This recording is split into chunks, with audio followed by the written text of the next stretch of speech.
Hey everybody, my name is Justin, and this is a video going over the Dispositions and Self-Assessment Survey for Grand Canyon University.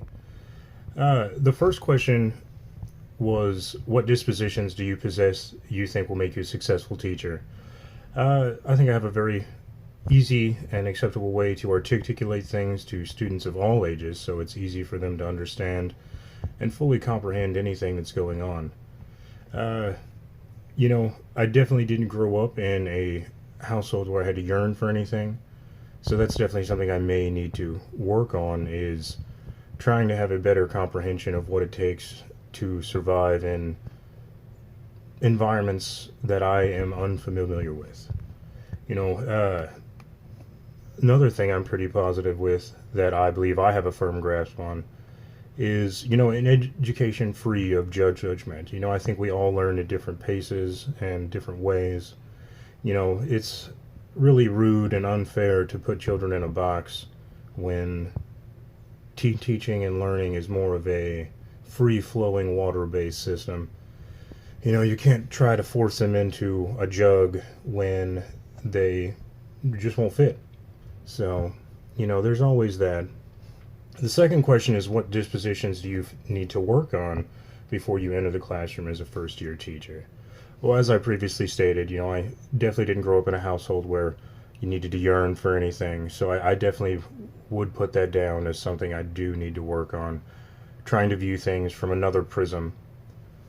And honestly, the education, understand the effect of commonly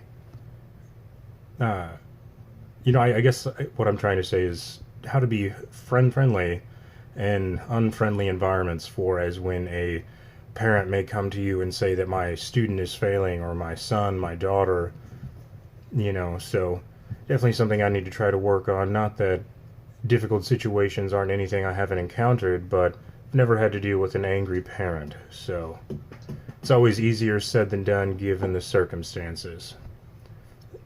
I would definitely say that part of the struggle is definitely going to be trying to stay committed to the new age, the learning, the always updating yourself and others for trying to the betterment of the youth of tomorrow and of today. The third one, what qualities should and what would professional educators display? Honestly, I say some of the best qualities that educators that I've had have displayed is an openness, a willingness to teach you more than just what's on the paper. They're willing to tell you a story to try to get and nail home the same points that you really want found out. I think some of the most boring classes I've ever been in are where the teacher just yearns on and on and on about the same thing. It just reads verbatim from the book. And students don't really like that. They don't learn, they don't comprehend the information when all they're trying to think about is how to take a nap. So I think the qualities that a professional educator should display, you should have good moral standards, you should be able to articulate, have a judgment-free view of things, be able to understand that not everybody comprehends and retains the same way. And try to make learning fun. That's part of the struggle. The biggest thing is we all have things we want to do outside of the classroom.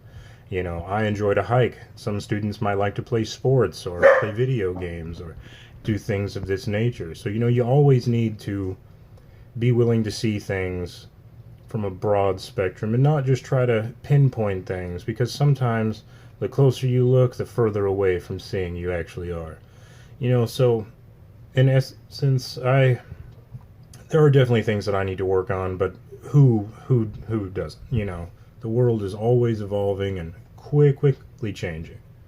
So, in a wrap up, this was a self-assessment survey and a video submission for Grand Canyon University. My name is Justin Van Ash, and thank you for your time.